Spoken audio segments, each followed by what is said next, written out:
आज मातीच्या भांड्यामध्ये चुलीवर केलेली भोगीची एकदम पौष्टिक अशी भोगीला जी भाजी खाल्ली जाते ती भाजी आपण मातीच्या भांड्यात बनवत आहोत। आता भोगीची भाजी बनवण्यासाठी इथे हंगामी म्हणजे सीझनमध्ये जेवढ्या भाज्या भेटतात तेवढ्या भाज्या घेतलेल्या आहे। त्याला शेंगसोला, गाजर, बटाटा, वांगे, तीळ, शेंगदाणे, मुळ्याच्या शेंगा, वालाच्या शेंगा अशा जेवढ्या भाज्या असन पालेभाज्याही घेतल्या जातात। ज्याच्या त्याच्या पद्धतीने वेगवेगळ्या पद्धतीने ही भाजी बनवली जाते। आता सगळ्यात आधी हे भांडं स्वच्छ धुतलेलं आहे, मातीचं भांडं। त्यामध्ये त्यातलं पाणी थोडं सगळं आटून दिलं। त्यानंतर 2 ते 3 चमचे तेल टाकलं, मोहरी आणि 1 चमचा जिरं टाकून घेतलं। त्यानंतर तेलामध्ये हळद, लाल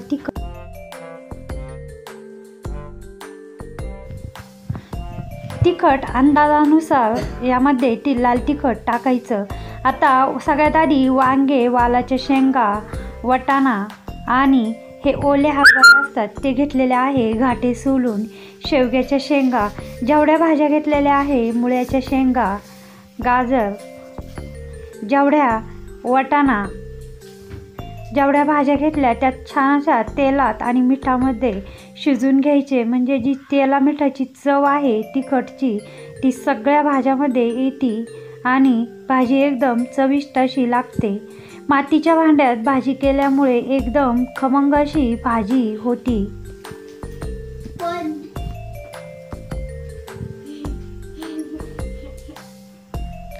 आता ह्या भाज्या 2 मिनिटं शिजून द्यायच्या। त्यानंतर धनापूड टाकलेली आहे। धनापूड आधी टाकली असती तर त्याचा सेंट गेला असता, म्हणून धनापूड मी भाज्या 5 ते 10% शिजल्यानंतर टाकले। थोड्या वेळ अजून 2 मिनिटं पुन्हा भाज्या शिजून घेतल्या। एकदम भाज्या छान अशा दिसत आहे। आता यामध्ये भाज्या शिजण्यासाठी पाणी टाकलेलं आहे। आता घट्ट पातळ किती भाजी बनवायची त्या अंदाजामध्ये पाणी टाकायचं। आता शेवट बटाटा टाकलेला आहे। बटाटा नाही टाकला तरी चालतो, पण 1 बटाटा टाकलेला आहे। आता मातीच्या भांड्याचं झाकण आहे ते झाकण ठेवून याला 5-10 मिनिटं शिजून द्यायचं।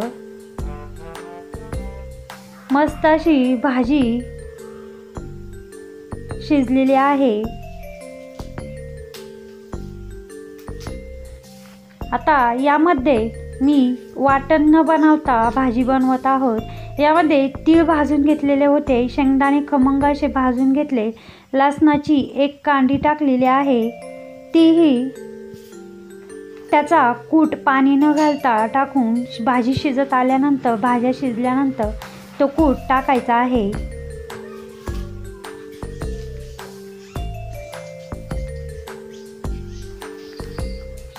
आता थोडीशी भाजी शेंगदाण्याचा कूट आणि तिळाचा कूट टाकल्यानंतर पुन्हा भाजी शिजून दिली।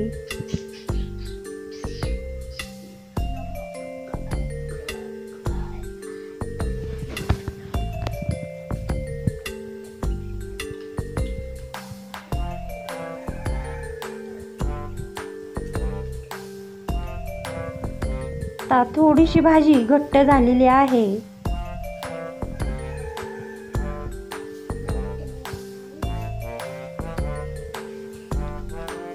आता थोडीशी कोथिंबीर टाकायची कापून घेतलेली। आता भाजी शिजत आहे। आता म्हणजे जवळजवळ भाजी झालेली आहे। आता एका मोठ्या ताटात पीठ घेतलेलं आहे बाजरीचं, ते छान असं मळून घ्यायचं। थोडंसं मीठ टाकून पाण्यामध्ये हे पीठ मळून घ्यायचं। आता तिळाची खमंग अशी भाकरी बनवायची आहे।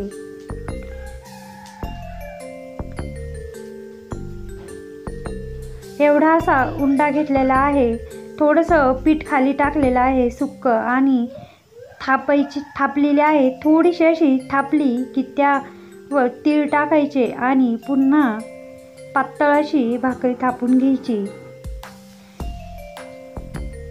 या पद्धतीने पातळ अशी भाकरी थापलेली आहे। तवाही तापलेला आहे। आता दोन्ही हाताने उचलून भाकरी टाकली आणि एका बाजूला पाणी लावलेलं आहे. थोडंसं पाणी सुकलं की लगेच पलटून घ्यायची.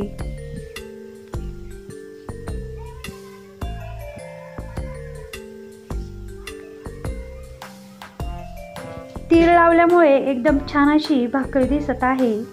आता एक बाजू चांगली भाजून द्यायची. अजून थोडीशी कच्ची आहे म्हणून मी पुन्हा भाजून घेतलेली आहे. आता एक भाकरी भाजत आहे तोच लगेच दुसरी भाकरी थापलेली आहे तीळ लावून. हे बघा एकदम छान अशी डाग न पडता थोडेसा जे कोळसा आहे पेटलेले ते काढले आणि या पद्धतीने भाकरी लावलेली आहे. अजिबातही डाग न पडता एकदम कडक अशी छान पातळ पापुडा आलेली टम्म फुगलेली भाकरी झालेली आहे.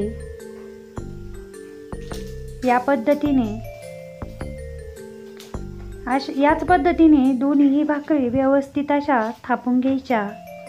इकडं भाजी झालेली आहे, त्यासोबत कांदा मुळाही कापून घेतलेला आहे. एकदम मस्त अशी भाजी झालेली आहे. शिजलेली ही सगळ्या भाज्या छान अशा शिजल्या. भाजी ही एकदम अशी